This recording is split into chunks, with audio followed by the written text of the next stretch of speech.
Hey, future doctors. Welcome to Subtle Dentistry.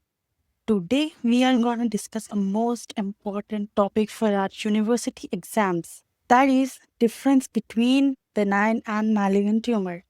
You can copy this note in your upcoming exam to obtain full marks. So let's get started.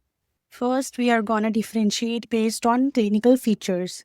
Usually, benign tumors slowly grow होता है और वो asymptomatic रहता, लेकिन कभी कभार sometimes they produce some symptoms like meningioma in CNS type. In similar way, malignant tumors are fast growing. They may ulcerate on surface, invade into deeper tissue. आगे जाके ज़्यादा symptoms produce करेगा, metastasis cause करेगा. इसके systematic features anorexia है, weight loss होता है, anemia होता है. Next, come to the gross features. Benign tumour का शेप स्फेरिकल ओवल और राउंड होता है, जबकि malignant tumour irregular in shape. Benign tumour well circumscribed और एनकैप्सुलेटेड है, then malignant tumour is poorly circumscribed. Benign tumour freely movable होता है, malignant tumour extend into adjacent tissues. Benign tumour more form and uniform type के होते हैं. Malignant tumours sarcomas fish flesh-like consistency, carcinomas form. Benign tumor surrounding tissue compressed होते हैं इसके, and malignant tumor में surrounding tissue invaded होते हैं. और ये picture बताती है कि how they are compressed and how they are invaded into the defected tissue.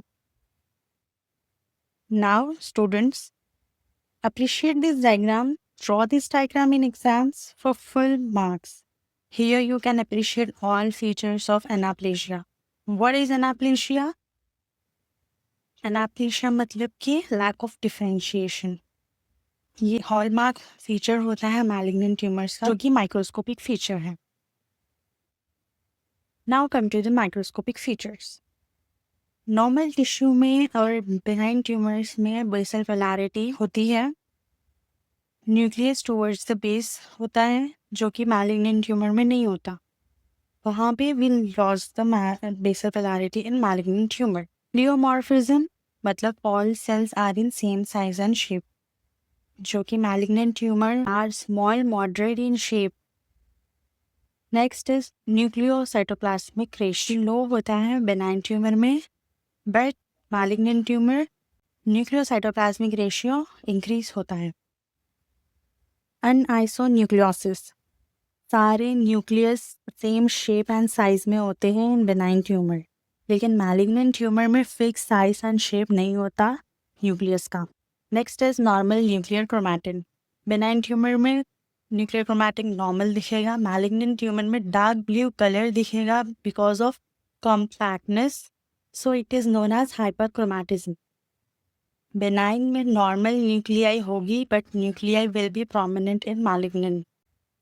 Benign में स्पिंडल शेप के होते हैं ये mitotic figures, you can appreciate in the diagram. Benign no giant cells, malignant tumour giant cells होते हैं with multiple nucleus. Benign cytoplasm normal होगा, malignant mucin increase हो जाता है in cytoplasm. Normally chromosome is diploidy, but in malignancy DNA aneuploidy.